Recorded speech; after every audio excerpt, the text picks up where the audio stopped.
Good afternoon, everybody. It's Mike Valtos from Orderflows, and welcome to today's presentation. I'll get started. It's about 4 o'clock, so I'll get started in about 10 or 15 seconds here. Just going through a couple last-minute checks, make sure my sound is working fine, making sure the speaker is on, sorry, the microphone is on, and that you can hear me and that you can see my screen okay. So just bear with me, and I'll get started fairly soon.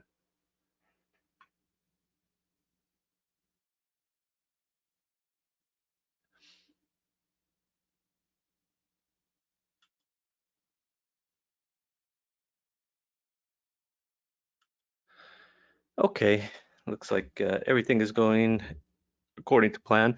I always got to check this. Sometimes, there's make a little mistake and you can't hear me or you can't see my screen. So if you can't see my screen or hear me, just let me know. But Daniel says everything looks good on his end. So I'll get started.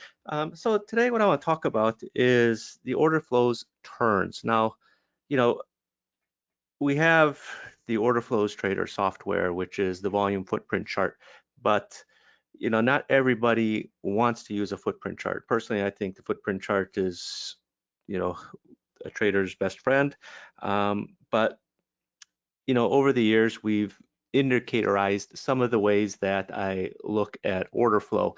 And the order flows turns is one that we released a few years ago and is still to this day still performing well. We've have users that have been using it literally since we launched it. I think it was 2017. So it's coming up on, what was that, 4 years already. And every once in a while, somebody says, "Hey, Mike, can you add this little feature or, change this?" And, while it's slow to do it, if it's a one-off, I'll put them in touch with my programmer. But if it's something that I think can benefit everybody, we like to put it in the software. But earlier this year, we did a upgrade of the turns, and I'm going to talk about it a bit today. And what I really want to get into is, really what the turns is and how it can help you in your trading and sort of the logic behind it, how it came about. So, before we begin, just a brief disclaimer. We all have seen these disclaimers. Trading is risk management, basically. Don't trade with money you can't afford to lose. So the agenda for today, again, I want to keep this, about an hour long. I don't want to keep everyone on all day. And what I'll be talking about is several things. The first thing is I'll talk about support and resistance versus supportive buying and resistance selling. And I'm going to talk about what is supportive buying and resistance selling and what it means to the market, right? We've all heard of support and resistance, but we don't really think of supportive buying and resistance selling. Okay, I'm going to show you how to spot supportive buying and resistance selling. I'm going to talk about which markets are more effective for trading it. And lastly, I'm going to talk about the order flows turns and how it can help you process what's happening in the order flow to see that supportive buying and resistance selling. So, just the first thing, we all heard of support and resistance, right? We all know what support and resistance is. Everyone likes to show charts, and just really briefly, people will show charts. Oh, there's resistance up here because we came up here and tested, a certain level. Let me get this laser pointer here. People, it's it's a bit lazy. People will say, there's resistance selling happening because we've touched a level earlier, and they'll say, hang on a second here, make this crosshairs black so it's easier to see. Just give me a second. Black. There we go. People say, well, there's resistance up here, right? Because you can see we came back up, traded there, and came off from it. Okay, well, honestly, that's a cheap way of calling something resistance just because the market traded up to a price. Here you have, a very long wick. You don't know what caused that spike up there or if it was legitimate resistance, right? When you think of support and resistance, right, it's size basically, right? It's there's a strong bid for support or there's a strong offer for selling. So, if the market just pokes up there and trades 3 contracts, is that really resistance or is it just a price probe? Now, it's getting a bit into semantics. As a trader, really all you're interested in is how the market reacts. But what I want to talk about today is the difference between support and resistance and supportive buying and resistant selling, because there is a difference. And when markets move, right, they move on aggressive buying or aggressive selling, right? Aggressive buying is traders lifting the offers, right? That's what aggressive buying is, right? You have people working bids, you have people working offers, but for the market to trade, someone has to buy the offer, right? Someone has to cross the bid offer line, or someone has to sell into the bid, right? They have to hit the bid, right? The markets trade in a two-way auction. Now, what sort of gets lost in that is the counter trade. People will say, well, you got aggressive buyers here, right? If you, for example, if you look at a footprint chart, you know, a normal footprint chart, you're going to see where the aggressive selling is, where the aggressive buying is, and that's all well and good. But really what you want to be seeing is where the passive buyers, if they're coming into the market, okay? Because what does that mean? So imagine the market is going up, okay? People are buying the offer, right? That's what you expect. But if you see big bids coming in and people selling into those bids, but those bids are absorbing all that selling, then the market ticks higher and you see more buying coming in, not aggressive buying, but supportive buying. A new bid coming in, people are selling into that bid, someone is absorbing all of that selling, right? And the same is true on a market that's starting to go lower, right? You have, a move up, okay? You have aggressive buying coming in, but then when someone is offering out some supply, you know, it sort of stops that move up, right? Then as the market starts to tick down, right, you still have aggressive buying coming in, but there's more passive selling absorbing that buying, that aggressive buying that's coming in. Sure, you'll see aggressive selling come in also, right? That's what you want to see for the market to move down. That's what causes the market to move down. But imagine someone is putting their hand on top of the market and absorbing all the buying that's coming into the market. That's what resistant selling is. Now, can you see it on a normal bar chart? Well, it's honestly it's kind of difficult, right?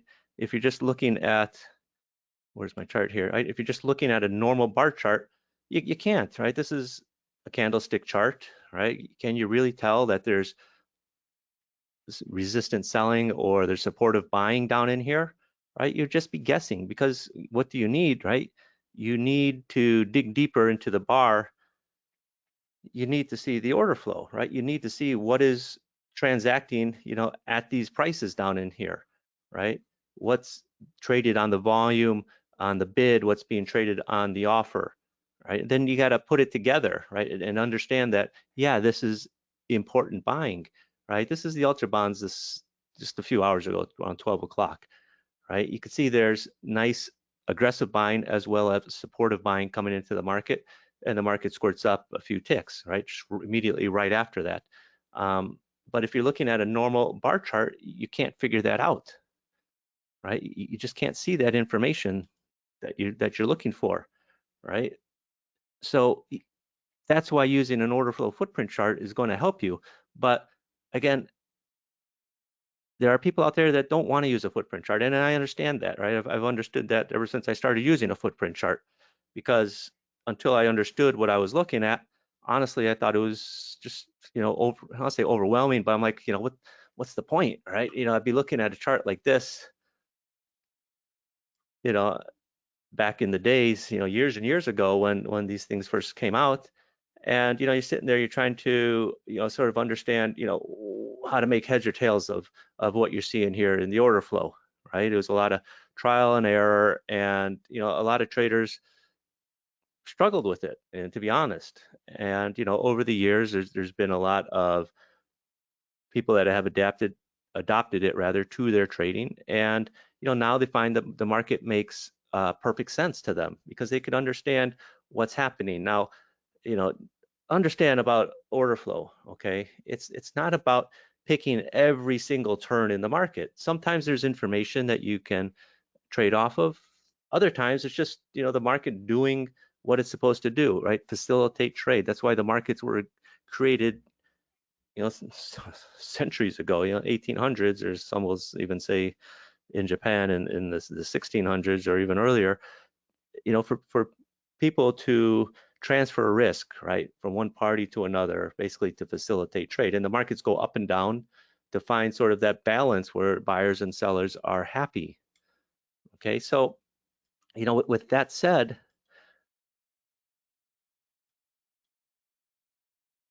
what markets are more effective for trading with order flow? Basically, there's in the US, there's about 50 actively traded markets, right?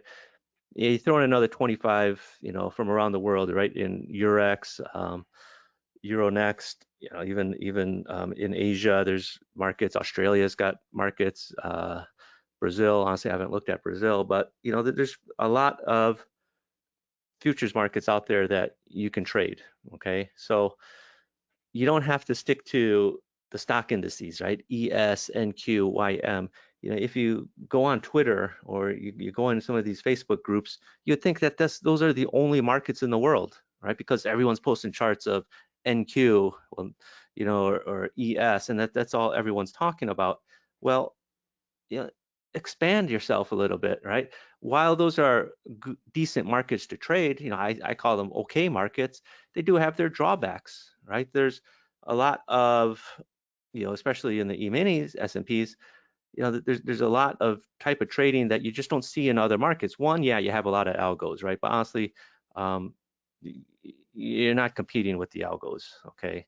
They're doing their own thing.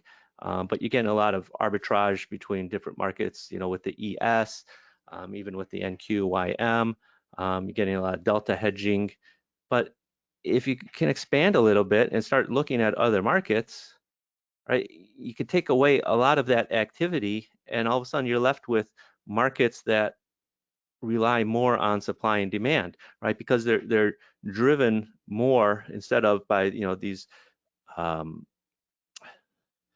I don't know, I can't think of the word right now. Instead of being driven by all this funny money, so to speak, I use that term loosely.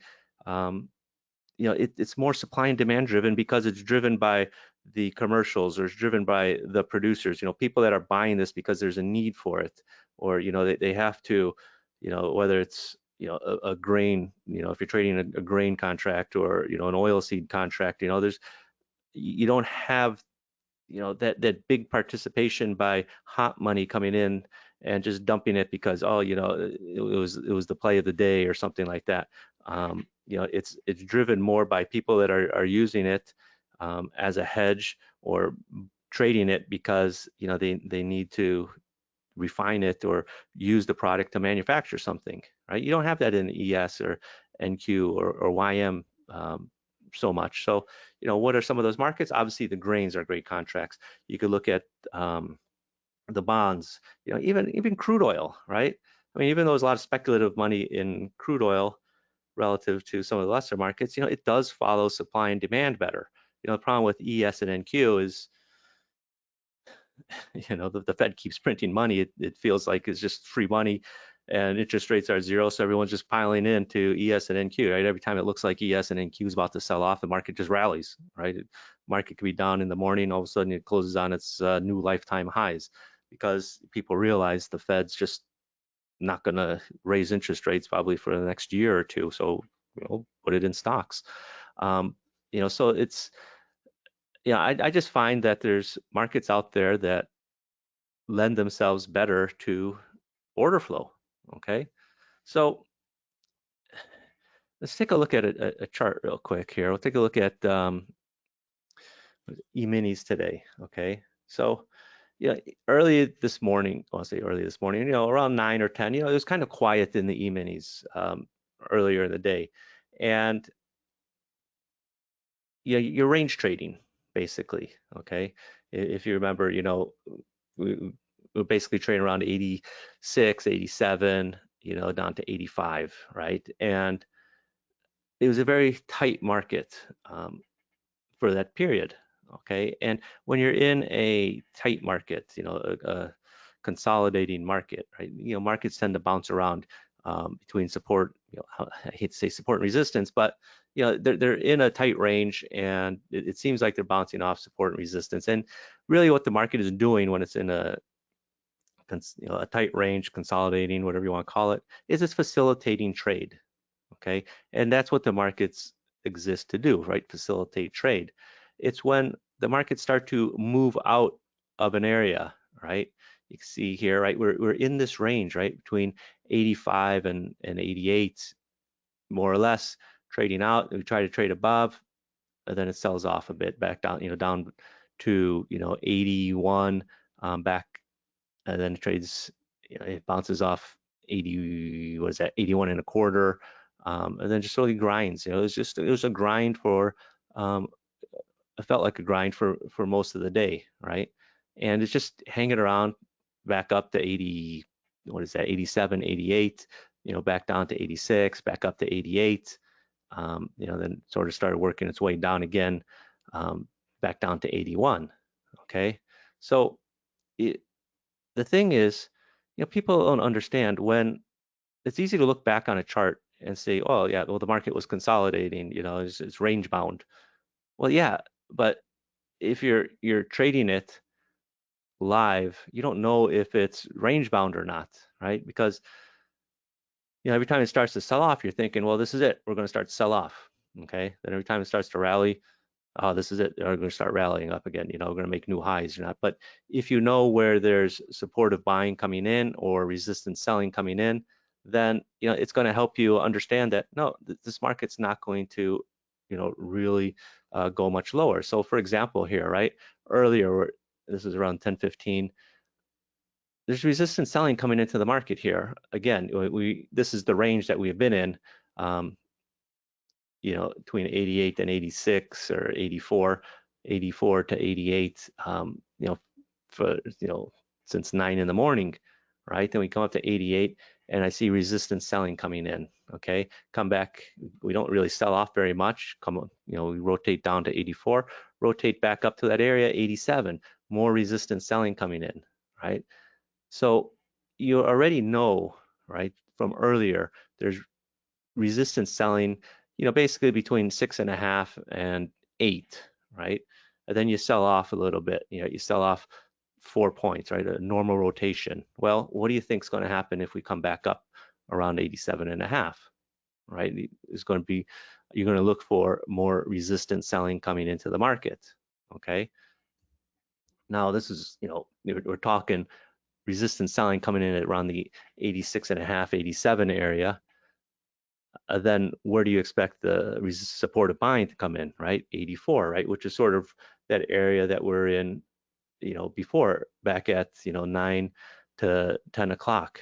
Okay, we did get through it down here to 84.5, but 84.5 to 85.5, more or less, is sort of where you're looking for, right? And you can see it did stop there a little bit, then it got through. Okay, you didn't see any real supportive buying coming into the market to support this market, and it got through there. Right? It sold off down to 80 and 3/4, 81, and just sort of hung around, right?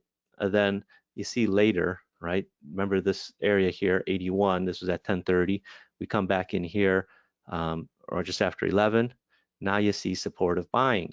Now, let me ask you, if you're looking at this order flow, right, just looking at the footprint, can you tell? Well, if you've been looking at order flow long enough and you understand how order flow works, yes, you can tell, right? You can understand that based on the volume that's being traded on the bid and the offer, and relative to how it's been trading recently, yeah, you can tell, okay? But if you're just, if I don't say if you're new to order flow, but if you're not familiar with what to look at, then you can't, right? You can't tell. I mean, it's only as good, it's like a doctor, right? I could go to the hospital, get an x-ray done, and I could look at it and think I'm fine, but the doctor will look at it and be like, no, you can see this here, that there, I don't know. And that's how it is sometimes with order flow for a lot of traders, is they look at it and they scratch their head and okay, yeah, if you say so, Mike. So that's why we created tools like the Orderflows Turns, okay, is to highlight these bars that have that supportive buying, right? That have that resistance selling coming in. Okay, so that you can use it to trade off of, right? Because at the end of the day, right, if you don't know that there's resistance up here, then you might find yourself buying it, right? Imagine you say, oh well, the market just it's just rallied up from 81 down here. All of a sudden we're just rallied all the way up to 86, 87 almost. Here we hit 87, 87 and a quarter. Oh, this is it. We're going up. But in the back of your mind, you should be thinking, there's some resistance selling in here, because a lot of times people say, well, the market's in a consolidation, right? It's tight. And so you're just waiting for that move to happen, right? I love consolidating markets because that's oftentimes where you get the big moves coming out of. But at the same time, markets can consolidate for longer than we anticipate, right? So you're trying to buy, if you're trying to buy in here and you buy it at 87, does it go up? Yeah, it goes up to what, 88 and a half. Then it just comes back down. It's just burning a hole in your pocket before it just sort of grinds you down to you're saying, well, you're like, well, I'm holding it, I'm long from 87, I'm still in the money. There it goes, now back up to 88 and a half. And then what? You just wasted your whole afternoon waiting for a breakout that never came, right? But if you know there's resistance up here, then you can you can take advantage of it basically, right? And again, today is kind of an abnormal day. It's very tight market. You know, this whole year it's been normally the market's been putting in a lot of directional trade, but nevertheless, knowing that you have resistance up here, right? If you were long and you're running up in here, now it's very obvious because you have something on your computer telling you, what, there's resistance up here. You could get out or you get short, right? It's 2:30 in the afternoon. You're running back up into resistance and you're getting short up here around, 87 and a half, 87 and three quarters down into the cash close, basically, down to 82. There wasn't very many moves to be had today. So to get 5 points out of a move today is good, but this is 5 points right here in the E-minis today on a pretty uneventful day. Now, earlier, right, I was saying there's a lot of other futures contracts out there to trade. Now, I just showed you the E-minis, but I want to spend some time talking about other markets. And, a market that doesn't get its respect, I guess, is ultra bonds, right? Now, this is ultra bonds here. This is a footprint chart, right? And honestly, this is just a 1 minute chart.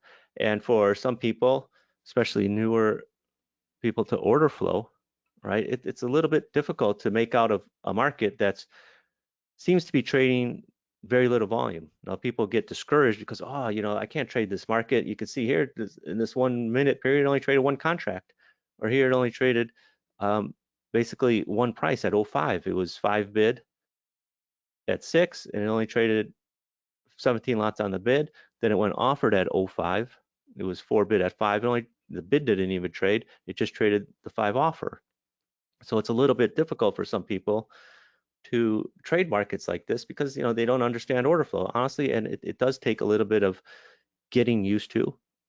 People say, well, you gotta spend 10,000 hours of screen time. I think that's a bit excessive.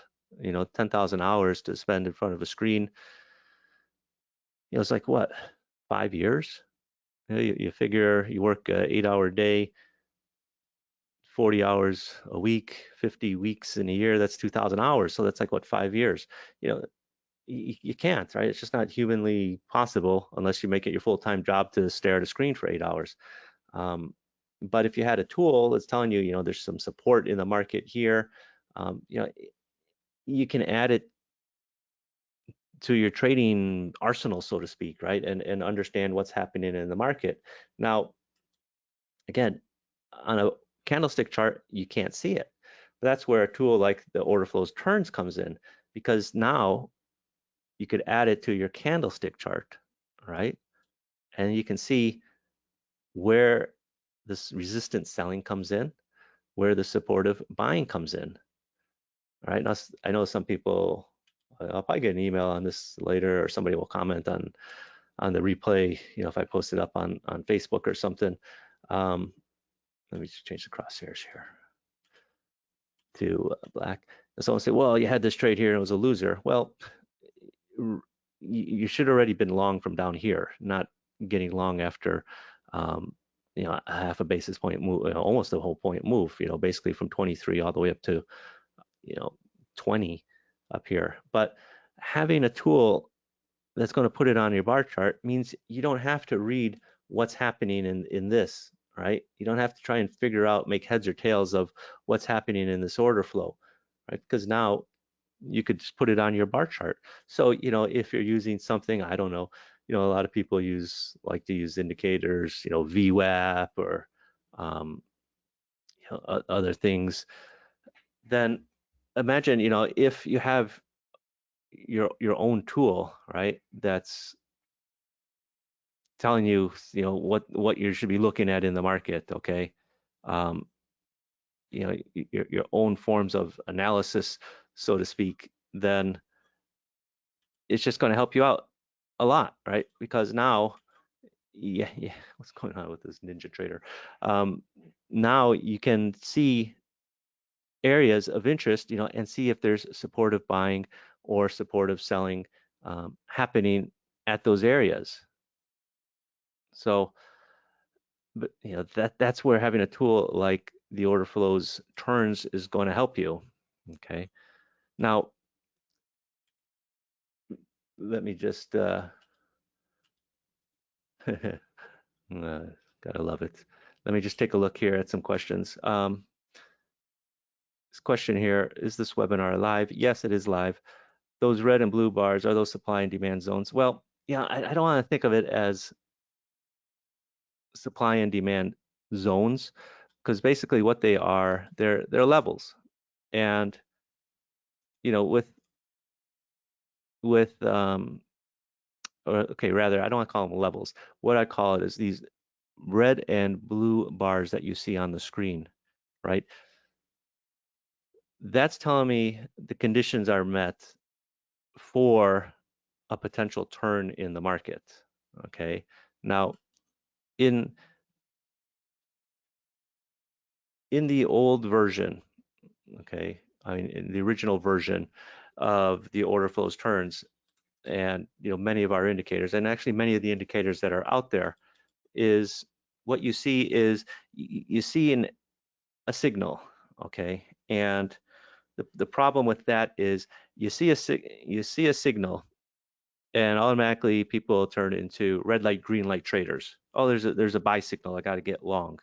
Okay, so what you're seeing with those blue and red zones are areas where conditions are met in the order flow. Okay, and rather than just kicking off a signal straight away, like, oh, there's there's a, oh, hang on a second here, there's rather than basically turning you into a red light, green light trading, give a second here, I had to restart an intro, rather than basically turning you into something that's red light, green light, okay, in the sense that, oh my gosh, conditions are met, I got to get long. What we have, and I'll explain that in a bit, is a trade entry signal that basically helps you understand that the conditions are met for a buy or a sell. However, there's no trade signal yet, right? Because what you want, in addition to just having the conditions met, in the sense that, yeah, I can get long or I could get short here, is there follow through order flow, right? Is there something in the order flow that's telling me, yeah, this market is going to continue in that direction? And that's where you see the um, triangle, the up triangle for a buy, or the down triangle for a sell. Okay. Now, hang on a second here. So hopefully, I'll explain that in a minute or two, but just bear with me here. I'm going to get to that. I just want to get to a couple of questions here. Mike, I need help. Okay. Bob. Well, I'll check, Bob. You should have gotten in that already, but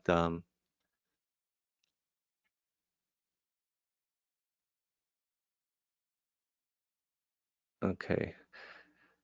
Uh, uh, I'll check my emails, Bob, because you're asking about power bars. But I'll get to that. I'll make a note here to get back to you on that. Um, okay, Brian asks, I have Delta Surge Flow Scalper. What is the difference on the signals, and does turn get me closer to the pivot bar than the others? Okay, okay, well, the turns is different. Whenever we release an indicator, it's always different, right? It looks at different parts of the order flow, right? There's so much of, Bob, just do me one favor, just message me your email address. Um, that way it's a little easier to find sometimes.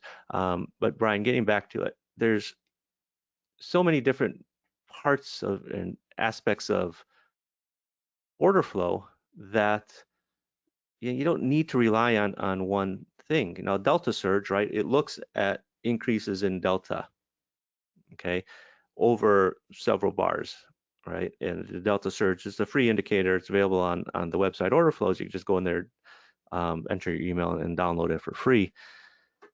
And because the question I get a lot is, delta surge and delta scalper similar? No, they're not. I mean, they both read delta, but they read it differently. Okay.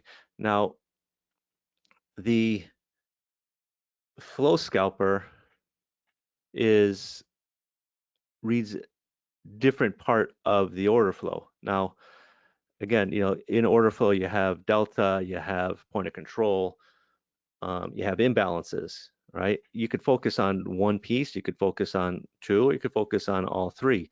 And then even within a bar, you can focus on where imbalances are appearing, what order flow is like in certain areas of a bar. There's so many different ways you can take apart what you're seeing in the order flow, right? It doesn't rely on just one single piece of order flow, okay?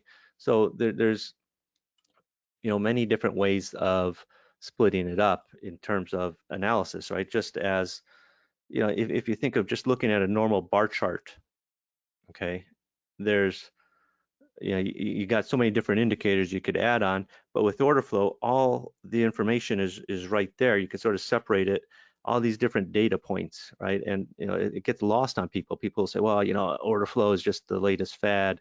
Well, it's not. It's information, right? And it's information that now, over the last 5-10 years, the hedge funds, right, the big traders, they've they're using that information, right? They're writing models based on delta, based on imbalances, based on points of controls. And, so to think that, I don't need to use order flow, it's just, somebody's, it's a marketing gimmick. Well, it's not, right? It's information that's generated by the market, right? And people say, well, price is the best piece of information. Well, price is only one piece of the market, right? A market, and that's, the perfect example is, let me see here if I could find a good example, right? If you're looking at a normal bar chart, okay, what am I looking at here? This is crude, right? So what is this? This is a 1-minute chart. People will say, well, the market came up here and there's resistance up here or something because they see the market traded up there and it came right back down. Well, there's actually resistance here earlier, okay, in this crude market, right? That caused it to sell off. Now, who knows what happened here, right? If you're just looking here on a simple bar chart, you see that big wick up, right? And you're thinking, well, that's it. That's the market can sustain that. Well, why couldn't it sustain that? People say, well, there's resistance up there. What is there? I know there's resistance here based on volume, okay? Maybe that volume got pulled here. Market tried to probe higher on light volume, right? Because if you're going into resistance, you're going to look for heavy volume, right? Because at the end of the day, that's what causes strong resistance is heavy volume, right? Because the market can't go any higher, right? Just as if you're at a low, right, you want to see strong buying right here in the sense of strong bids in the market, right, to support this market for the move back up, okay? But again, if you're just looking at a normal candlestick chart, you're not going to see it, all right? So, hopefully that clears it up a bit.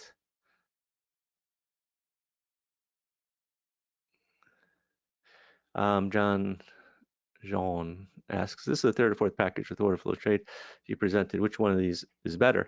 Yeah, it's don't be confused because it really depends. Honestly, I find that again, traders tend to get caught up in the E mini NQ world, right? And it's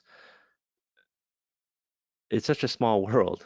There's so many other great contracts out there to trade. Like I said, ultra bonds. Okay, if you, oops, here's ultra bonds. Ultra bonds is a great contract for trading, right? Because it can follow support and resistance generally pretty good, right? All you got, you sell here, you buy here, right? Goes back up. That was it, for the day there basically. People say, well, this one didn't work. Okay, but you already got your, 10 or 15 points there, 10 or 15 points there. Okay, you get stopped out on this little move here, fine. I mean, not every trade is going to be a winner. Um, there's ultra bonds. Let's make this chart a little bit easier to read here. Yesterday, this is a great market if you're a short-term trader, right? Trying to, a tick in the ultra bonds is what, 31.25 a tick. You could have relatively tight stops, especially if you're trading using a dome. Now, again, I'm not saying that, oh, you got to throw out your dome or you got to throw out your, your other tools that you're looking at, right? No, you add this to that trading arsenal, right? And again, let me please, Ninja Trader, work here. It's Ninja Trader's acting up again. It's a tool that you can use to help you analyze the market, okay? And a lot of people, again, get lost in the market because they think that it's just something that they have to trade this market because, oh, I see so and so is trading, that's all you see on Facebook or something. No, you don't have to do that, right? There's so many other great markets out there that you can trade. Ultra bonds is one. um, Take a look at some of the grain markets like soybeans, wheat. Those markets follow order flow really nicely. If you really want to get into some of the smaller markets, nat gas is a great contract to trade. And, you know, soy meals, $10 a tick. Again, there's nothing wrong with trading E-minis or NQ, but, what I'm saying is, expand your horizon a bit, right? Understand that there's more to the trading world than just those two little markets, okay? So what the order flows turns does is it helps you process what's happening in the order flow to see that supportive buying and that resistance selling, right? When you look at a footprint chart, again, it's overwhelming at first, right? And don't let it overwhelm you to the sense that you disregard order flow, because again, there's a lot of information out there, right? And as a trader, right, you want to use that information. So again, if you're not, I'm not saying that you have to add a footprint chart to your trading. You can buy tools that analyze the footprint for you. Now, John, getting back to your question, there's different markets, like I said, right, that each market has different characteristics, okay? So you can add different tools to those markets, right? I know everyone likes to say, well, if this indicator is so good, why are you selling it? Why are you doing this? This and that. Well, it's that's not how I look at it, right? I mean, I've been a professional trader I worked at JP Morgan for almost a decade. Prior to that, I was with Cargill, with Commerzbank, with Man. I was on the CME floor. But one thing that I realized in working with a lot of people is if you have information and you're not willing to share it, what good is it, right? You have to be able to share it with other people, right? I understand there's a lot of people out there struggle to make money trading, right? People say, well, if you can't make money trading, so you're going to teach. Well, I don't look at it like that, right? Each one teach one, right? Pass that information on. What's good, what good is all this information if you're just hoarding it, right? The way I look at it is there's enough food out there for everyone to eat, right? And if you can't eat right now, come to my plate and let me show you, how I'm doing it to myself, how I've done it for decades, right? It's not like, I see these other people out there, these other gurus or whatever you want to call them, and you look at their background and say, oh, this one, I've been trading for 10 years. Well, he's been trading in his spare time while he's doing something else, right? That's not real trading. The trading that I did was on a trading desk, 6 in the morning till 5 p.m. at night, for a long, long time, decades. So, really, that's why we put these tools out there is because, I want you to understand there's so many different ways to look at the market. You can look at a market one way and you might be successful at it, but you're limiting yourself, right? That's why we release other tools is because, you got to expand your knowledge base. You got to expand your horizon, so to speak, and go beyond just that small little that small little world, right? So, just give me a second here. Let's see if this works. Let's see if I can pull up another chart here. NinjaTrader's acting a bit goofy right now.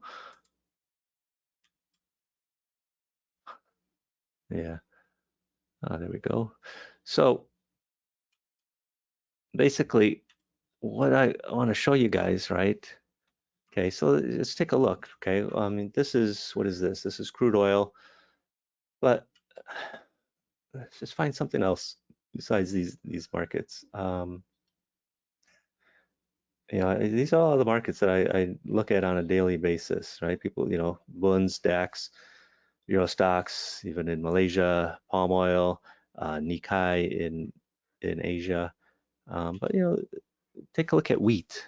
Okay, wheat doesn't get the respect it deserves. I haven't looked at it today, but you can see that there's nice moves here in the wheat, right? 725 to 735, right? What's a 1 cent move? From 725 to 726 in the wheat is 50 cents, right? That's the same as one tick in the E-minis. So this is a $500 move right here. Okay, so there's nice moves to be had, and with a tool like I see what's going on. You know what? I got my screen on a different screen, so it's not letting me. It would only let me pull it up on the master screen, so it's not letting me add the indicator on here right now because I got a lot of the software running.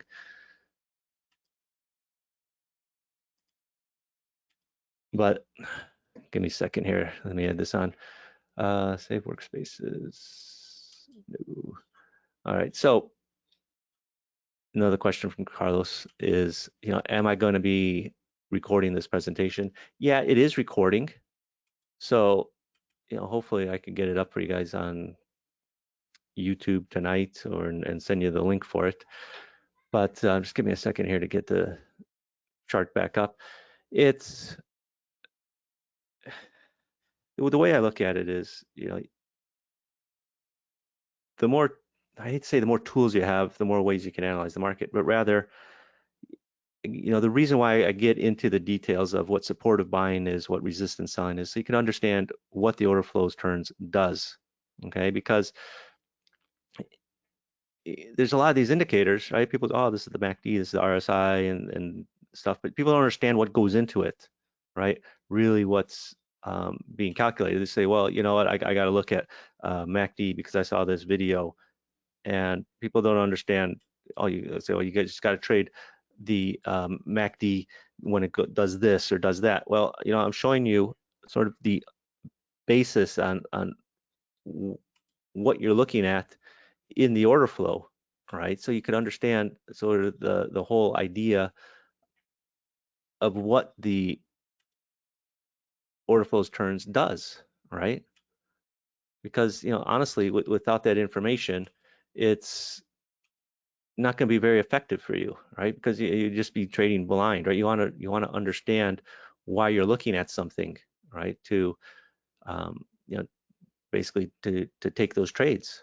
Okay, so again, here my charts came back up, so I'll show you, right, just really quick, right? This is the wheat chart. Okay, now some people will say, well, you had a losing trade here. Well, now you have a move here, you have this nice move here. Yeah, you didn't catch the rest of this move back up, but you're catching the meats of it, the meat of it right here from 727 up into the 730s. Maybe you could have caught something in here, catch this move here. Now, again, I have this trade entry signal on, okay? So that's signaling only when there's follow through order flow telling me to get long or get short, okay? Um,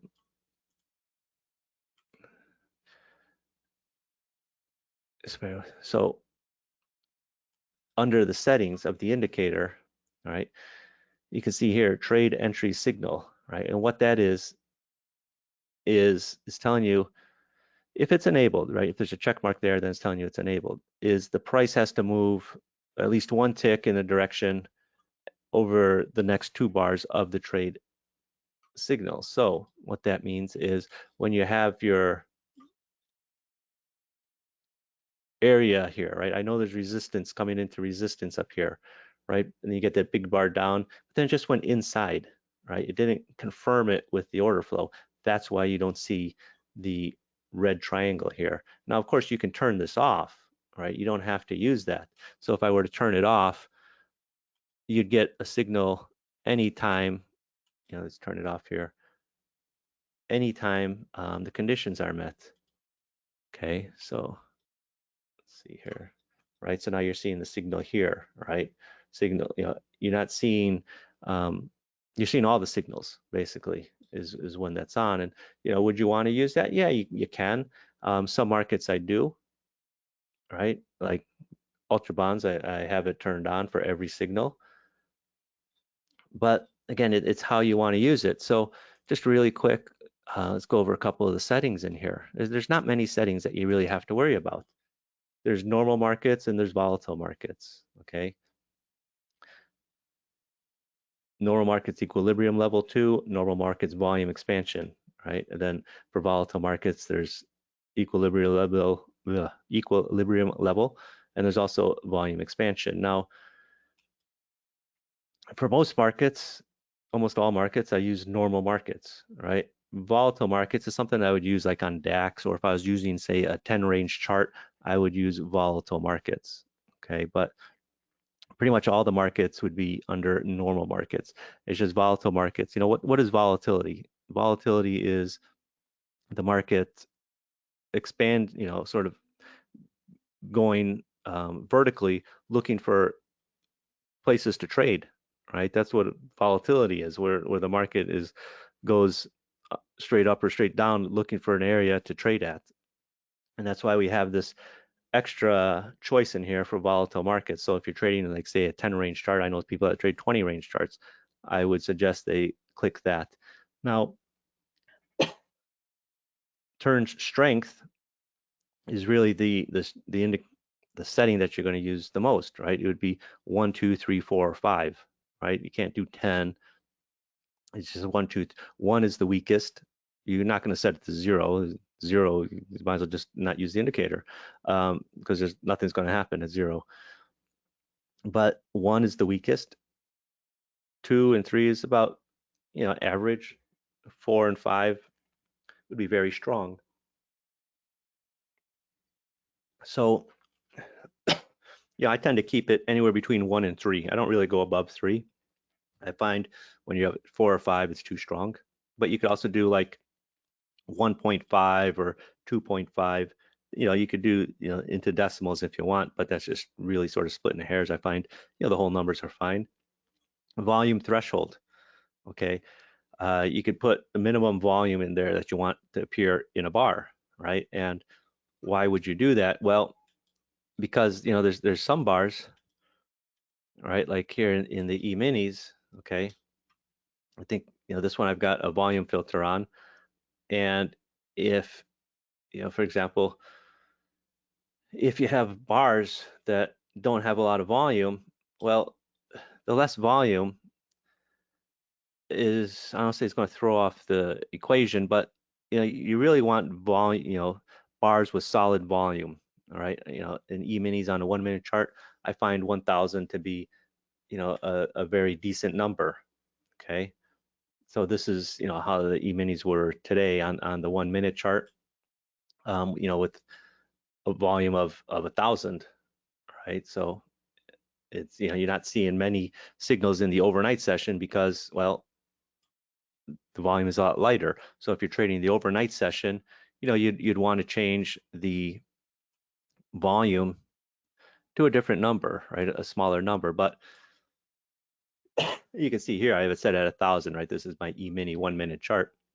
I use normal markets 1, equilibrium levels 1, volume expansion 2. Now there's another setting in here, delta filter, right? If you want to use that. So basically, if the bar is an up bar, it's got to have positive delta. If it's a down bar, it's got to have negative delta. I have it disabled. And there's this thing here called a look back filter. Basically, it's looking for swing highs or swing lows. Okay. And it's, in this case, it's set to 3, right? So it's got a strength of 3 in the sense of a look back filter. So for example, right, let's just pull up, the E-mini chart from today, right? This is today's E-mini chart. It's looking for swing highs or swing lows. Okay, so you could see, you just go back, the previous day, right? It's finding, this was yesterday, the 23rd, right? Swing low to swing high, right? Nothing here. So another swing high to a swing low. This one, then a swing low here. So that's what the look back filter helps you decipher, is if there's, swing high, swing high, swing low, right? It's an additional filter if you disable it, right? So for example, just get it on here, look back filter. If I disable it, then it doesn't matter what number I have in there. I mean, you could change this if you have it enabled. You could put it at 1. Some people put it at 10. It really depends on you, but you could also disable it, okay?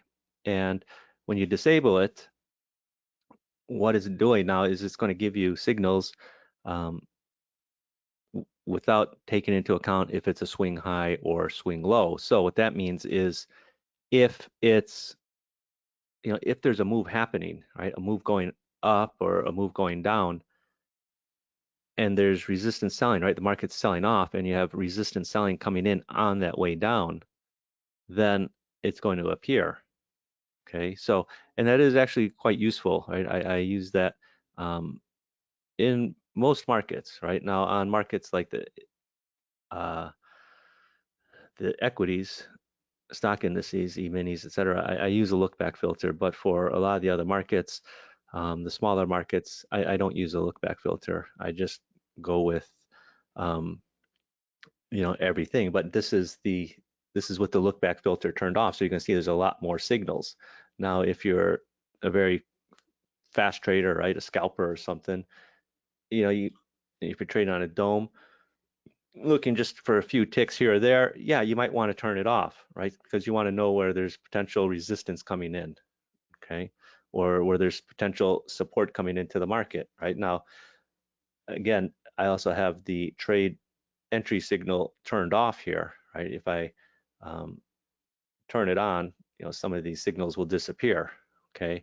But again, this is, depending on the market that you're trading and, what you're trading, it's up to you if you want to turn it on or turn it off, okay? But you're going to see a lot more signals that you wouldn't see, right? Because remember, this was the E-minis, and before with this swing filter on, right, you don't have all these extra buys and these extra sells in here because these are not swing highs or swing lows, right? Because really what you're looking for are those swing highs or swing lows with the trade with the look back filter. Now, I explained the trade entry signal to you, right? You can see it's disabled here, right? But if you enable it, the when the whoops, when the signals appear, right, you'll have those blue or red boxes, but unless there's the follow through order flow, you're not going to have the up or down, the actual trade signal, right? The up triangle or the down triangle appear. And after you see that here, I'm going to show you, you can actually turn off those up triangles or down triangles. And why it's important to have the up triangle or the down triangle is because if you're using a tool such as markers, and some people use Bloodhound, that's what it's reading, right? If you want to automate it. Now, I don't have time to get into a presentation on automating it, but it can be. You can automate these because it reads that up triangle or the down triangle. So again, you see here, right? The down triangle. You don't see the up triangle here, right? You don't see the up triangle here. You don't see the up triangle here, right? Because now it's been disabled in the settings. So that's the trade entry signal. So if I want to disable the blue and red zones here, right? I could just go in here and I can disable this, right? Signal box, right? That's what it is. It's a signal box. Just enter zero to disable. Now all this is explained in the user guide, right? So you don't have to sit here scratching your head wondering, um, you know, what it is. But I'll just go back to the settings that I had before. Um, with the look back filter set to 3, which is what I like in the e-minis. So, okay, here's the chart. Okay, so it's just going through it right now. But again, it's a little bit flexible on what you want to use it for, in the sense of, do you want to have zones drawn out? Do you not want to have these zones drawn out? It's more of a visual thing.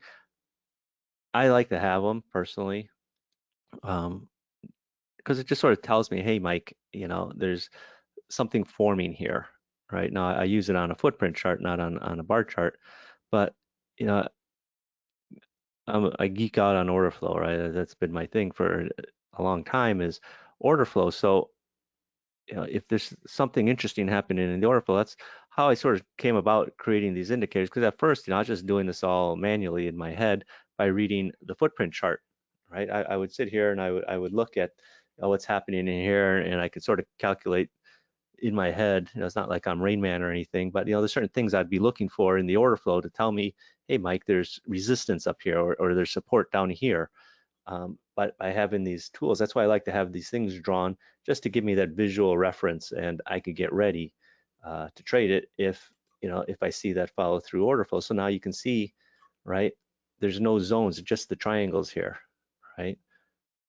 That's you know what you're looking for, right? If you're trying to automate something, right? You don't necessarily need to have, all these zones being drawn out, like that or anything. You just, if you want a clean chart, that's about as clean as you can get right there with just the triangles on here. So again, that's basically it. If you're interested in the software, I said, right now I got a special going on for it. It's about 35% off. If you have turns from earlier, now someone emailed me earlier. I know I just haven't had a chance to respond to your email. If you have turns from earlier, right? If you bought already Orderflows turns in the past, the upgrade is free. Right? I'm not going to charge you more for the upgrade. Just if you haven't gotten an email about it, or sometimes my emails go to spam. Um, People say I didn't get your email, and sometimes it just ended up in your spam folder. Just shoot me an email, and then I can reply to it. And Bob, I'll get back to your question. Personally, I see your email in there, so uh, I'll, I'll take care of that after this is done. Let me just write this down. Let's take a look at one or two more questions here. A couple more came in. Jared asked, yeah, are the signals exposed for other strategies to access? Yes, they are, especially if you're using something like markers. I use markers. What's a good time frame for the charts to get the best signals? Well, it depends on what you trade. Now, the thing is with order flow, you know, it's not going to be very effective if you're trading a 30-minute chart, right? Because basically what order flow does is telling you what's happening right now. So you want to take advantage of it. Honestly, I prefer anything between a 30-second and, you know, 2 or 3 minutes. I tend to keep things between 30 seconds and a minute. Some of these faster markets like YM or NQ or even the micros, I put on a 30-second chart as well. And most markets, I start with a 1-minute chart, right? Because that's something that's manageable. People say, well, you should trade a range-based chart. Yeah, I do. And I used to trade a lot of range-based charts in the past. But the problems that I found is, as the markets get volatile, volatility picks up, you could put in 3, 4 bars before you even get long, right? You see, oh, something's happening right now here in the order flow, but if you're on a range-based chart, by the time your order hits the market, it jumps, right? Especially if you're trading NASDAQ, right? On bars that have 20-point ranges, you can find yourself getting in very late sometimes. So it really depends on you, um, on what you're looking at. Phil, okay, Phil. Yeah, Phil. Phil, I'll get that sorted out for you. It's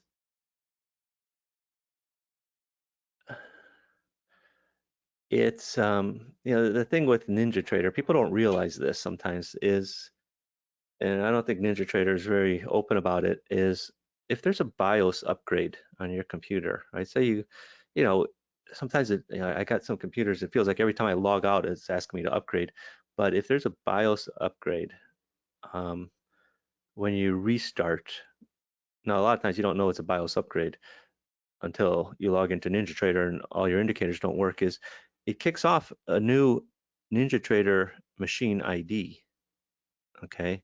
And you don't really notice it on your end, especially, if you have a fully licensed version or the free version, you don't notice that your machine ID changed, right? But if you're on indicators that is based off your machine ID, which most indicators that are out there that are being sold by other vendors, it's all tends to be linked to your machine ID.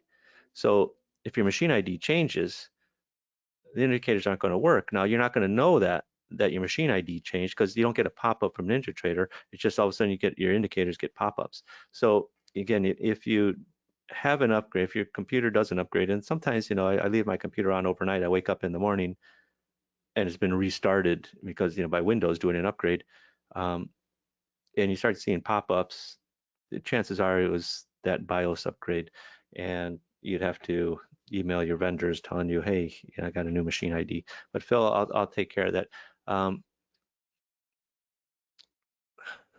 Jean, well, if you purchased indicators in the past, then upgrades for that indicator is free, yes, right? But for that indicator, it's not like if you purchase, sometimes people get into this thing where um, they bought something else in the past, but then they want something else in the future. It doesn't work that way, unfortunately. But John, I know you've got a few of the indicators. I'm not sure if you have turns, but if you do have turns, I'll check, and you get the new version for free.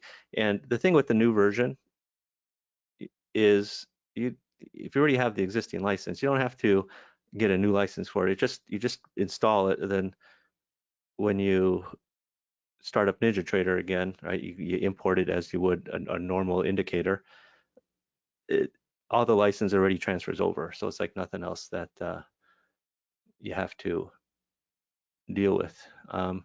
Jared asked, you mentioned a guarantee on the turns portion of your website. Can you elaborate? Well, yeah, I mean, basically, if it's not for you, tell me, and we'll just refund your money. Now, it's funny because there's a guy bought an indicator from me recently, then he literally put it on his computer, then 8 hours later, opened a case at PayPal. PayPal processes my payments. Opened a case at PayPal, saying, "Oh, I don't like this indicator. The signals, it gives too many signals." Okay, it was a different indicator, not the turns. Okay, I went and refunded his money, and we just disabled the license because if you're not going to use it, we disable your license. And honestly, you got to give an indicator more than 8 hours. The guy later came back. He's like, "What can you?